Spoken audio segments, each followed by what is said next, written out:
వాకాడు మండలం శివరాజపట్నం దగ్గర చీమలపాడని ST colony, అక్కడ ఒక 6 నెలలు పనిచేశాను. తర్వాత చేజర్ల మండలానికి 89 ఆగస్టు 15వ తేదీన స్వాతంత్ర దినోత్సవం రోజు వావిలేరు యూపీ స్కూల్లో చేరటం అనేటువంటిది జరిగింది. తర్వాత సంవత్సరం తర్వాత మళ్ళీ బోడిపాడు హెచ్డబ్ల్యూకి వచ్చాము. అక్కడి నుంచి మళ్ళీ డిప్యుటేషన్ మీద పెరమలపాడు అర్జునవాడలో 4.5 సంవత్సరం పనిచేశాను. అక్కడి నుంచి మళ్ళా ట్రాన్స్ఫర్ అవుతూ కొండలరాయుడు కంటికని మన మండలంలో చివరి ప్లేస్ అన్నమాట.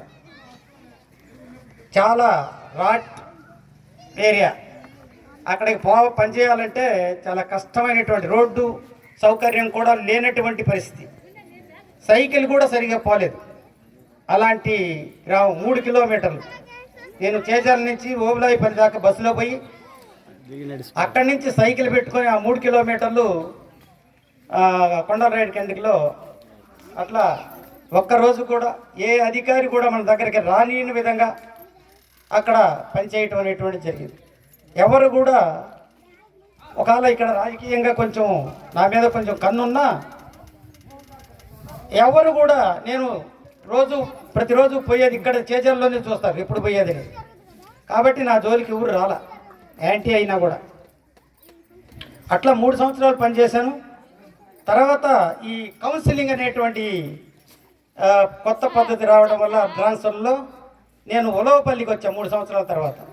ఉలవపల్లి పాఠశాల అక్కడ 3 సంవత్సరాలు పనిచేశాను. తర్వాత మళ్ళా కౌన్సిలింగ్లోనే చేజర్ల మెయిన్ స్కూల్కి వచ్చా. అక్కడ 7.5 సంవత్సరాలు పనిచేశాను.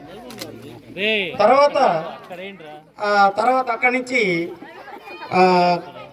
మడపల్లికి వచ్చాను.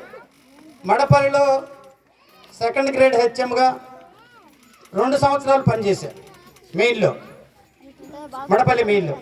అక్కడి నుంచి మళ్ళా నాకు 2011లో ఈ స్కూల్కి ప్రమోషన్ మీద, స్కూల్ అసిస్టెంట్ ప్రమోషన్ మీద ఈ స్కూల్కి రావడం జరిగింది. అక్కడి నుంచి ఈ ప్రమోషను మళ్ళీ రిటైర్మెంట్ అనేటువంటిది 13 సంవత్సరాలు ఈ పాఠశాలలో నేను పనిచేయటం జరిగింది. నాకు ఈ వృత్తి అనేటువంటిది చాలా తృప్తినిచ్చింది, బాగా మంచి తృప్తినిచ్చింది. నేనేంటంటే ఒక్కరోజు సెలవిస్తే వారంలో బాగుంటుంది నాకు, కానీ అంతకంటే మించితే నాకు ఇంటికాడ బోరు కొట్టద్దు.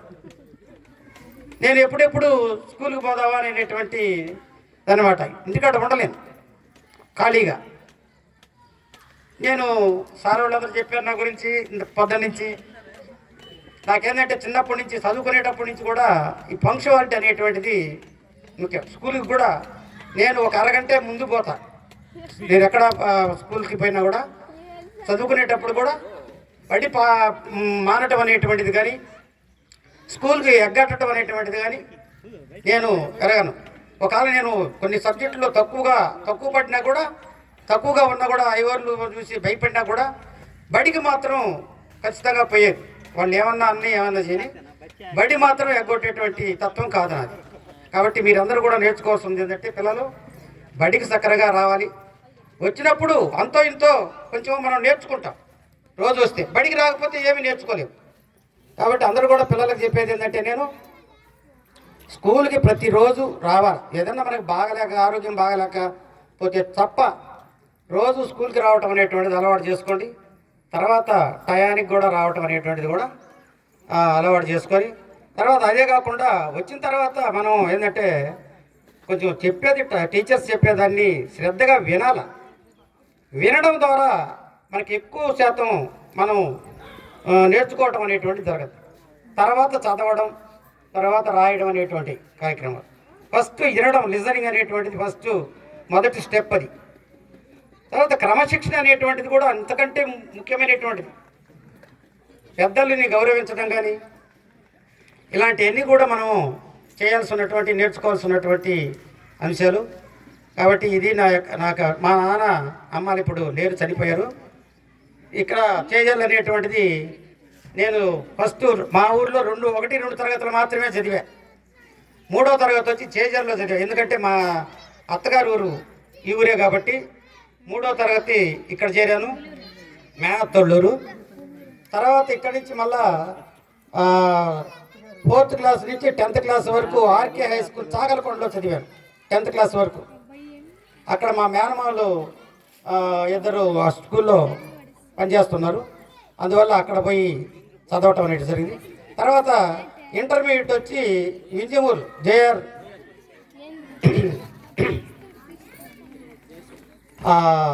ఇంజమూరు కాలేజీలో చదివాను 2 ఇయర్స్. తర్వాత డిగ్రీ మాత్రం కావలి జేబీ కాలేజీలో, జవహర్ భారత్ కాలేజీలో డిగ్రీ చేశాను. డిగ్రీ అయిన తర్వాత వెంటనే నాకు మ్యారేజ్ అయింది. 83లో మ్యారేజ్ అయింది. 84లో స్వయం టీచర్ పోస్ట్ అనేటువంటిది రావటం జరిగింది. నాకు 2 పిల్లలు, ఒక అబ్బాయి ఒక అమ్మాయి, 2 పెళ్ళిళ్ళు అయిపోయి వాళ్ళకు కూడా పిల్లలు. ఇది నా బయోడేటా. Okay sir.